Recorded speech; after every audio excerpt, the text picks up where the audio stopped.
একটা সবুজে ভরা শান্ত সুন্দর জঙ্গলে থাকতো এক দয়ালু কিন্তু বুদ্ধ খরগোশ। নাম তার টুটু। টুটুর একটা সমস্যা ছিল, সে সব কথা সহজেই বিশ্বাস করে ফেলত। জঙ্গলে সবাই তাকে ভালোবাসলেও শিয়াল শেফাই সবসময় টুটুর সরলতাকে ব্যবহার করার চেষ্টা করত।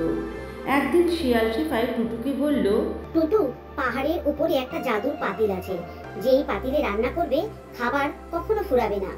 টুটু অবাক হয়ে জিজ্ঞাসা করলো, মানে সারা জীবন খাবার?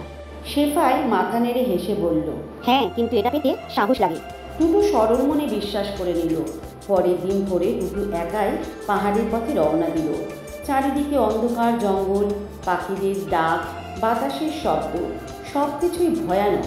কিন্তু টুটুর মনে তখন শুধু একটাই চিন্তা, জাদুর পাতিল পেলে পুরো জঙ্গলকে খাবার খাওয়াবে। টুটু পাহাড়ের গুহায় ঢুকতেই চারিদিকে নীল সবুজ আলো ফুটে উঠল।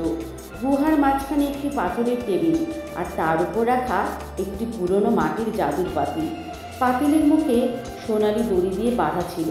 টুটু ভাবল, এটা নিশ্চয়ই জাদুর পাতিল। পাতিলের পাশে একটি সতর্কবাণী লেখা ছিল, লোভ করলে সর্বনাশ।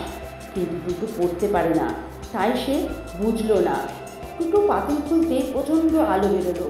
পাতিল গভীর গলায় বলল, আমি জাদুর পাপি। আমি কেবল তাদের সাহায্য করি যারা হৃদয়ে দয়া থাকে। তোমার উদ্দেশ্য কি? টুটু বলল, আমি জঙ্গলের সবার জন্য খাবার দিতে চাই। পাতিল বলল, তাহলে তোমাকে আমার পরীক্ষায় পাশ করতে হবে। হঠাৎ পাহাড়ে ভয়ানক ঝড় শুরু হলো। পাতিল উড়ে যেতে লাগলো, আর টুটু দুই হাতে শক্ত করে ধরে রাখলো সেই পাতিলটা। বিদ্যুৎ চমকাচ্ছে, বাতাস গর্জন করছে, টুটু কাঁপছে কিন্তু ছাড়ছে না।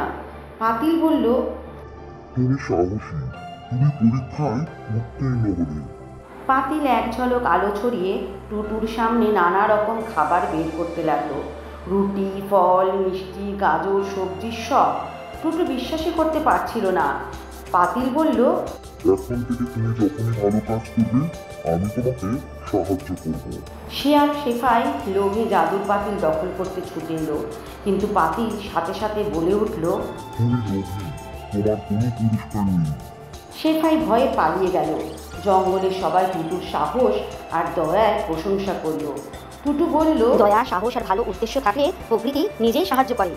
জঙ্গলে আনন্দের উৎসব হলো, আর জাদুর পাতিল সারা জীবন টুটুর ভালো কাজে পাশে রইল।